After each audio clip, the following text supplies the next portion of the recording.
Bienvenidas y bienvenidos a este quinto episodio del ciclo Mujeres en la Cultura. Hoy vamos a estar hablando con una mujer que es escritora, es gestora, es ingeniera agrónoma, doctora en ciencias sociales y pero fundamentalmente es escritora y vamos a estar conversando sobre este libro y muchos temas más. Así que los dejo con el video, espero que lo disfruten. Hola Margarita, ¿cómo estás? Hola, ¿cómo andan? Bien. Para empezar a conversar con Margarita Einzel, quería leer algo que está escrito en su último libro, a modo de biografía. Margarita nació en Paysandú, es escritora, ingeniera agrónoma y doctora en ciencias sociales. ¿Así es como te presentás normalmente, como en ese orden? El tema de cómo me presento, el otro día fui a una feria y me presenté como escritora y librera, que creo que es lo que más habla de lo que soy en este momento. Pero también alguna amiga me dijo, y me parece que no le falta razón, que uno no tiene que renunciar a lo que hizo, digamos, porque todo eso forma parte de lo que uno es hoy. Y yo había sacado, por ejemplo, el título de ingeniera agrónoma de mis presentaciones porque me siento muy alejada de esa etapa de mi vida, muy alejada. Y justamente esta amiga me dijo, pero eso ya está dentro de vos. Entonces no es una cuestión de renegar de lo que uno hizo durante muchos años, además. Entonces por eso volví a poner ingeniero agrónomo y doctora en ciencias sociales, más que nada hasta para pensar, es el esfuerzo que uno le puso a esas cosas también, ¿no? Como valorar eso. Creo que sí, que tiene razón esa amiga que me lo dijo, todo eso que hizo, que estudió, que te formó, está dentro de uno. Yo hoy soy lo que soy porque también tengo esas otras actividades que tuve antes, ¿no? Y tengo otras actividades, otros perfiles también. Creo que hoy, ahora ya con mi madurez, estoy como llegando a hacer lo que quiero ser. Pero como que tuve que recorrer todo este camino largo, ¿no? Y sí, porque para llegar a lo que uno quiere ser es todo lo que ha sido también, ¿no? Sí, por eso es que yo sigo diciendo, al principio ya te digo, en un momento yo dije, yo en mi vida anterior era ingeniera agrónoma, y eso ya está dentro de mí. Y tengo otra sensibilidad para esos temas, entiendo de otra manera que otro que no lo sea, esas cosas las tengo incorporadas. Y vos nombraste una palabra que dijiste, llegando a mi madurez, la palabra madurez. Y eso, es un poco de lo que hablas en tu último libro que se llama Cuerpo Abierto, y es en donde ahora me quiero centrar. En este último libro, contanos un poco cómo fue el proceso. Ya tenés otros libros publicados, pero este último tiene algo como de especial o diferente con las otras publicaciones que hiciste. Contanos un poco. Sí, es diferente. Creo que cada libro es diferente, ¿no? Cada libro es diferente y responde a diferentes como momentos o llamados, ¿no? de la historia. A mí lo que me pasó con este libro no surgió como libro al principio, no fue mi intención. Yo en lo personal pasé mal el climaterio, todo eso que está con los calores, la baja de la libido, el engordar con más facilidad, todo me pasó. Fui al médico, como uno acostumbra a hacer cuando tiene dudas y no sabe qué es lo que le está pasando. Y la verdad que la medicina convencional, el sistema nuestro de salud, no me dio respuesta, no me supo dar respuesta. Y entonces, como yo soy escritora y escribo todo y siempre estoy escribiendo, empecé a registrar lo que me estaba pasando. Yo llevo cuadernos, escribo mucho. Entonces empecé a registrar lo que me estaba pasando Y empecé a preguntarle a mis amigas, a mujeres mayores o menores, no importa, pero las mujeres que me rodean, cómo estaban pasando esa etapa o cómo la habían pasado. Y saqué dos conclusiones bastante rápidamente, ¿no? Una es que somos todas distintas, no hay un proceso que uno pueda decir que es el común. Y lo otro es que es un tema del que no hablamos las mujeres. Nosotros entre nosotras, creo, por lo menos en mi generación, hablamos de los partos sobre todo y los embarazos, tema favorito. Y también ya hablamos un poco de la menstruación, toda esa parte como que es más habitual. Ahora, de la menopausia no se habla. Es como un periodo. Yo en el libro juego un poco con el tema de la menopausia, si es menos, ¿qué menos? Si somos menos mujer, ¿por qué dejamos de hablar de eso? Si es porque en realidad nos sentimos o nos han hecho sentir, ¿no? Por mandato social, que con la menopausia, ¿no? Al perder la fertilidad, la capacidad reproductiva, somos menos mujeres, no sé. Entonces como que esas dos cosas, ¿no? Una, que no es un tema que se hable habitualmente, entonces yo durante un tiempo hice eso, como sacaba el tema mientras con mis amigas o con otras mujeres con las que tenía relación, y como que empecé a encontrar una diversidad muy grande de respuestas, y otra cosa era que nunca se habían puesto a pensar. Ahora, eso fue un proceso que lo viví yo acompañando mi propio proceso. Después dije, esto puede valer la pena como historia. Entonces ahí aparece Laura, que es la protagonista del libro. Aparece Laura con su historia, que en realidad es la historia de muchas de esas mujeres con las que yo estuve hablando. O sea, en Laura está la vida de muchas de ellas. También está la mía, obviamente. Entonces, como que se genera ese continuo de una historia a contar a partir de varias cosas que yo fui recogiendo como vivencias de muchas mujeres. Y la armé alrededor de un personaje, que es Laura. Eso, un poco así fue que me surgió la novela. Después, como estructura, me pareció que era importante también, una cosa en la que reflexioné bastante, que fue que, bueno, si la menopausia o el climaterio, para ser más preciso, es una etapa bisagra en la vida de la mujer, ¿no? Bueno, tiene que servir para una reflexión un poco más profunda. Está bien, yo entiendo que hay mujeres que pasan y ni cuenta se dan, eso es cierto, y lo registré en varias personas con las que hablé. Pero a las que no, o capaz que es una señal, ¿por qué no lo pasás como si nada? Me parece como que hay que aprovecharla también como un momento de reflexión, porque uno cambia mucho en ese momento. Y al cambiar, uno tiene que abrirse a nuevas posibilidades para la vida. Eso es por lo menos lo que yo me planteo. Y trato de incorporar en la novela esa reflexión, que no puede ser solo de ahora a qué me espera en la vida. Entonces la estructura de la novela tiene que ver un poco como, salvando las distancias por supuesto, pero como el tema del flujo de conciencia de Virginia Woolf, ¿no? Es decir, yo parada acá viviendo la vida de la protagonista Laura, en esa reflexión de cómo llegó acá y qué le espera para adelante, va para atrás y vuelve a vivir y reflexiona y recuerda, y vuelve a vivir, y reflexiona y recuerda, y vuelve a vivir. Entonces tiene como esa estructura de novela fragmentaria, donde va transcurriendo la vida de la protagonista, pero a su vez va reconstruyendo la vida a través de los recuerdos. Un poco esa es la historia del libro. Me parece, sigo insistiendo, es un tema del que no se habla, y me parece que hay que empezar a hablar, como todas esas cosas, que ponerlas arriba de la mesa y empezar a hablar. Sí, a mí me dio como más la impresión de que era un libro como más introspectivo. Ajá. Y a diferencia que al anteúltimo libro tuyo, me parece que es el que leí, creo que es el montón de espejos rotos. Un montón de espejos rotos, exactamente. A diferencia de ese, que fue como una historia que quería ser contada como más o sea, más para afuera. Exacto.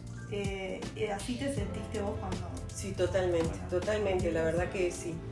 Para mí el libro Un montón de espejos rotos es una historia que para mí no estaba siendo contada. O sea, en ese sentido capaz que comparte la misma motivación original de la historia con A Cuerpo Abierto. Pero era, yo lo digo en el libro, y lo digo en el posfacio, que a mí me surge, yo digo, acá falta una parte de la historia a contar, un poco conversando con mi hija, que en ese momento tenía 20, 21 años, una cosa así, y me daba cuenta que más allá de que en mi familia siempre se habló de política, yo tuve y tengo actividad política, ella había cosas de esa de la percepción de lo que es vivir en un régimen autoritario. Yo digo, entonces hay algo que no estamos contándole a los jóvenes. Entonces ahí fue que me surge esa otra, pero sí, era una historia como para ser contada a otra. Y esta otra novela, A Cuerpo Abierto, surge mucho más de este otro proceso que yo misma, o sea, el desencadenante fue un proceso que yo estaba viviendo. Después lo transformo en ficción, en novela, con todo esto que ya expliqué.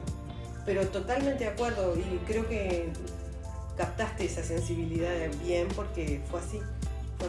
Es más, el libro A Cuerpo Abierto le cambiamos el nombre ahora para la edición, a sugerencia de la editora, porque yo le había puesto un nombre, un título mucho más reflexivo.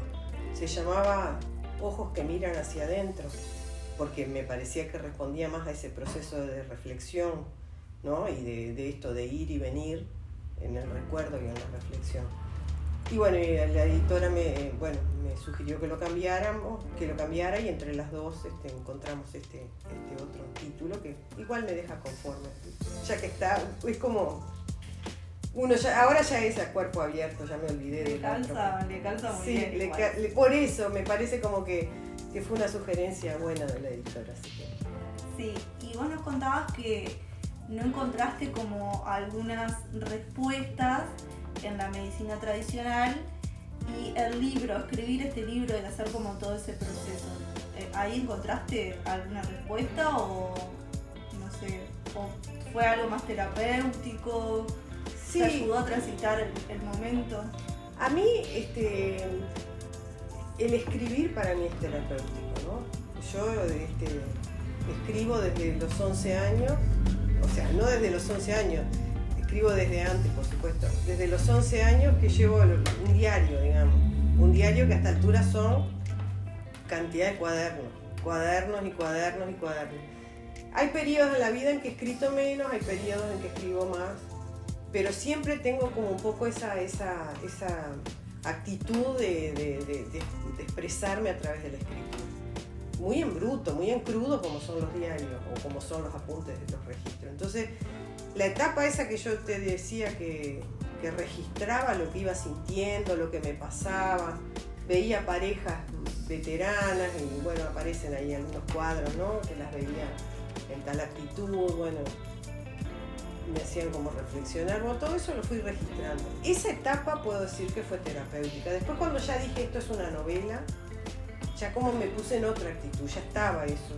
Ahora lo que tenía era que lograr una buena historia, ¿no? Tenía que ver que fuera una historia que fuera convincente, que fuera atrayente. Entonces como que separo bien esas dos etapas, ¿no? Y la etapa de librera y ahora la separás de la etapa de la escritora, ¿van juntas? ¿Cómo es esta No, nueva para etapa? mí yo siempre dije, en mi familia era como esos chistes familiares, que cuando me jubilara iba a abrir una librería. Tanto es así que siempre dije que iba a abrir una librería, nadie ya me creía. Nadie me creía que iba a abrir una librería, pero bueno, llegó el momento. Y no, yo lo que quería cuando decía eso, que lo decía como una fantasía, que cuando me jubilara quería ser librera, era tener un espacio para estar más cerca de los libros, que son realidades lo que siempre me ha apasionado. Por ahora, no sé qué decirte. Yo espero que sea parte de un mismo proceso, o sea, que yo haya juntado mi amor por los libros en la librería y que pueda seguir escribiendo. La librería no tiene tanto tiempo, por ahora todavía no me he organizado mucho y la verdad que empecé a escribir otra novela el año de la pandemia, el año pasado, bueno, que también era pandemia, pero no el primer año me refiero. Un poco sin saber qué iba a pasar con este libro, porque este libro yo lo mandé a algunas editoriales, algunas me lo rechazaron y bueno, Fin de Siglo por suerte se arriesgó por mi trabajo. Pero mientras no sabía qué iba a hacer con el libro, yo ya lo tenía pronto, tenía que esperar que me correspondieran los mails de tal lado, de tal otro. Ahí empecé a escribir otra novela, pero me ha quedado por ahí, porque la verdad que me agarró la vorágine de la librería y bueno, sigo dando clases y todo eso y no he podido escribir, que es lo que no quisiera que me pasara. Yo quiero tener tiempo para escribir, poder dedicarme un poco más a eso. ¿Y por qué una librería? O sea, más allá de lo que nos contaste, que vos querías estar cerca de los libros y que cuando te jubilaras querías ser librera, pero un poco lo que tienen las librerías también es llevar las historias a otros, ¿no? Sí. Me imagino que también con ese objetivo podrás decirnos que querías tener una librería, no solamente para estar rodeada de libros. Claro, por supuesto. No, incluso ahí, bueno, fue que coincidimos yo digo, una unión virtuosa con Alejandra, que ella, además de que no sé qué quieres decir con tiene... soy una unión virtuosa con Alejandra. ¿Qué tal si lo busco en internet? No, el Siri, me activó el Siri. Se activó el Siri con Alejandra. Con Alejandra. A ver, capaz que ahí Siri tenía la respuesta. No, te decía eso de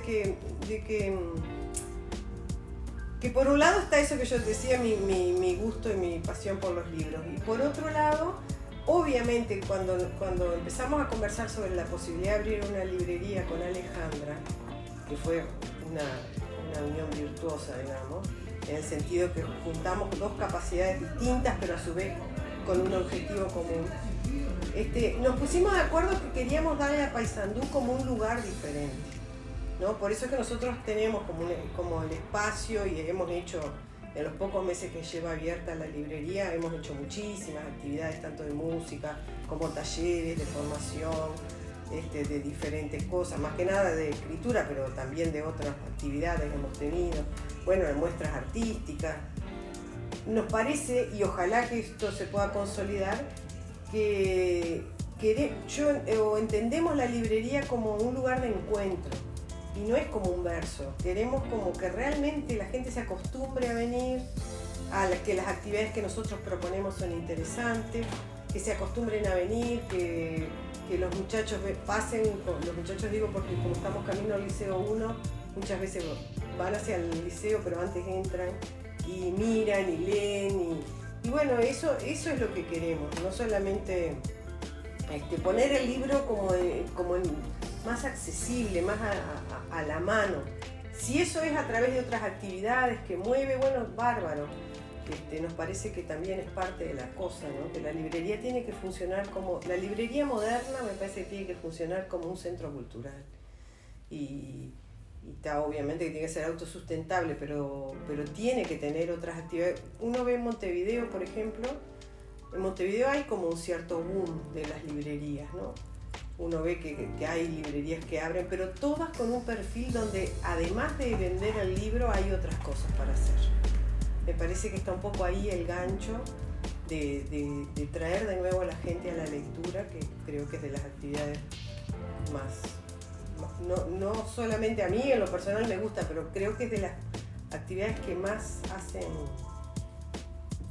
funcionar la cabeza, por decirlo de una manera, si sea lo que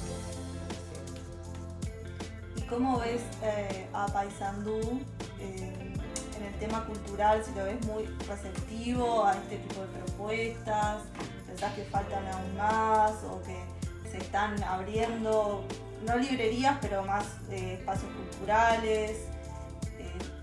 ¿Cómo lo ves a Paysandú? Yo creo que Paysandú está dinámico culturalmente. Yo veo que hay muchos grupos todos los días me entero de alguien más o de algún grupo de gente que está haciendo cosas o que está teniendo propuestas y buenas propuestas. Creo que desde lo musical hay una movida muy interesante, en el teatro hay una movida interesante, incluso en el aspecto del libro, no solamente desde la venta, que puede ser el fuerte de la librería, sino también la gente que está escribiendo. Hay muchísima gente con ganas de escribir. Y muchas de esa gente con ganas de escribir después también tiene ganas de publicar, y entonces también hay iniciativas de editorial, y hay iniciativas de conciertos de música, de distintos géneros. Yo creo que se está moviendo mucho. Es más, a veces, algún fin de semana cuando uno dice, a todo no puedo ir, ¿no? Como que la oferta también es abundante. No sé si hay un efecto como de la pandemia, de haber sido como que se acumuló mucho durante la pandemia y ahora está explotando, pero a mí me parece que Paysandú se está moviendo mucho. Y con el tema, ahora vamos a ir más con el tema de género y de ser mujer escritora, y ser mujer docente y ser mujer ingeniera agrónoma. A lo largo de todos esos roles que has tenido y los que tenés ahora, ¿viviste como alguna situación como más desafiante o de dificultad para ejercer en ciertos lugares? La historia es tan larga. ¿O crees que hay más oportunidades también por ser mujer? No, fíjate vos que cuando yo entré a la facultad, cuando entré a la facultad no te sabría decir porque no sé la proporción, pero cuando hicimos cuarto año acá en Paysandú, cuarto año de agronomía en la EMAC, eran 120 varones y 14 mujeres, 118 varones y 14 mujeres. Esa era la proporción. Hoy por hoy son 50-50, no es una carrera masculinizada como cuando yo estudié. Era absolutamente minoritario el rol de las mujeres, y tengo que decirte que, por ejemplo, el profesor de sociología rural que tuvimos en quinto año, él nos decía a las mujeres que estábamos presentes ahí en las teóricos que si íbamos a la casa de algún productor rural, que no nos fuéramos al campo solas con él, para no generar problemas con la esposa y para no arriesgarnos nosotros que nos pasara algo. Esa era su recomendación en las clases. Por ejemplo, lo que nosotros tuvimos como generación en ese momento, en esa profesión tan masculinizada, fue como demostrar que podíamos hacerlo igual que los varones.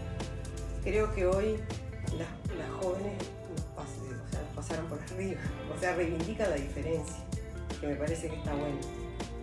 Nosotros queríamos demostrar que podíamos hacer lo mismo, entonces dábamos vuelta a las ovejas, aunque después nos quedábamos todas machucadas porque no tenemos la misma fuerza, o lo que fuere. Te digo este ejemplo de las ovejas porque después aprendes a que también se puede hacer sin hacer fuerza, todo eso. Pero en un primer momento esa fue la actitud. Y nos peleábamos porque los llamados a empleo, en esa época cuando yo egresé, fue a la salida de la dictadura, había poco empleo, expresamente decían solo sexo masculino, los ingenieros agrónomos, ¿no? Pero digo instituciones públicas como el Instituto del Plan Agropecuario, por ejemplo. Y nosotros teníamos una barra que nos habíamos puesto tipo militante, en el sentido de ir y presentarnos aunque decía solo masculino, obligarlos a que nos aceptaran el currículum, aunque ya sabíamos que no lo queríamos nosotros. Esa fue como una actitud como así de rebeldía que tuvimos, y la otra fue esa, demostrar que nosotros igual podíamos, siendo mujeres, hacer todas las tareas del campo, y nos íbamos al campo y sabía que hacer tareas de fuerza, sobre todo me refiero. Claro. Yo lo reflexiono hoy y yo digo, ¿para qué? Pero había que demostrar que uno estaba capacitado. Cuando estar capacitado no pasa por tener fuerza, ¿no? Pero en ese momento nos parecía que nos validaba el que no nos dejaran de lado porque éramos más chicas, más débiles, ¿no? En términos de fuerza física. Eso por el lado de la agronomía, siempre hubo cierta dificultad. Creo que hoy por hoy las muchachas ya han demostrado esto, de que es una carrera que está al 50-50, por género, no hay problema. Después en el otro ámbito que noté, y ahí capaz que con un poco más de conciencia, fue en el ámbito de la gestión pública, ¿no? En la dirección en la universidad, ¿cómo se dice? En los cargos de conducción que tuve en la universidad y políticos, ¿no? Ahí sí ya sentí más ese tipo como de discriminación, pero no explícita. Y después en la otra etapa, ya en la etapa más de la gestión pública, digamos, tanto en los cargos de conducción como en la política, en mi actividad política que tuve un par de años, en cargos me refiero, sentí cierta discriminación, pero de una manera mucho más sutil, ¿no? Que cuando estaba en facultad, en aquellas épocas donde eran explícitos los llamados a trabajo que no aceptaban mujeres. En estos casos, por ejemplo, me acuerdo que una vez la gente de la universidad, de la FIC, me hizo un reportaje porque yo era de las pocas mujeres directoras que había en ese momento. Y en el consejo directivo, y la discusión que estaba ahí era que el alumnado era mayoritariamente femenino y los cargos de conducción en el consejo directivo central en ese momento creo que había una o dos decanas. La de enfermería, que naturalmente es una carrera feminizada, y no me acuerdo qué otra, creo que la de medicina en ese momento era la doctora Ferrari, creo que era la decana. Y no había más cargos de conducción en una institución donde realmente la mayoría, tanto de los docentes como de los estudiantes, éramos mujeres.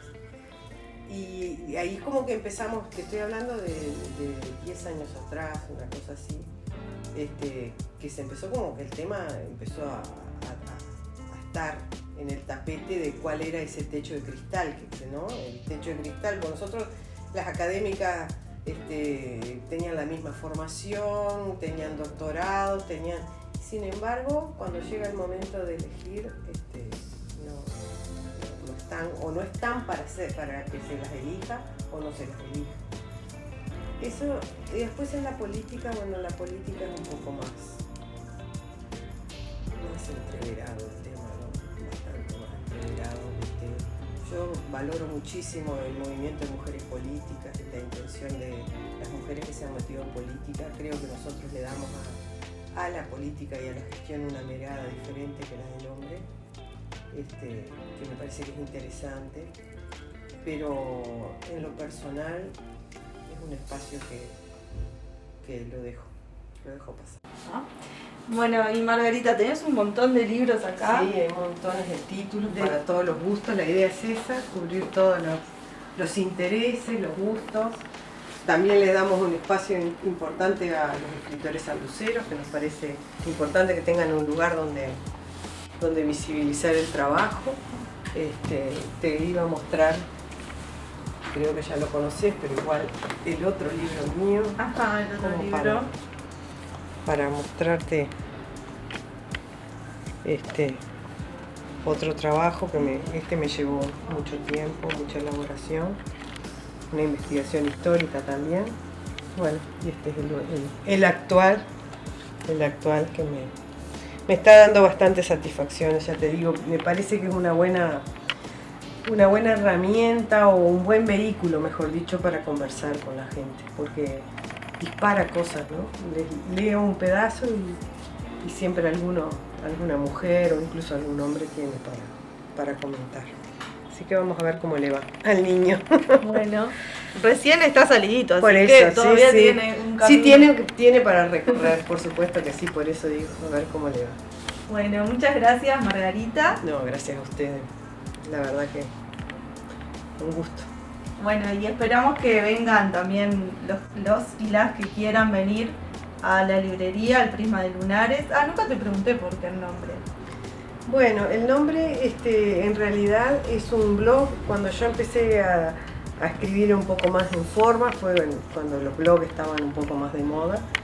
y le puse ese nombre a un blog que fue un juego de palabras. Empecé como a tirar palabras, pero la verdad que el blog me dio fue la primera forma de comunicación de mi escritura, me dio resultado, me gustó, tuve bastante gente que me seguía, incluso el libro que publiqué en España, la editorial española me ubicó por el blog.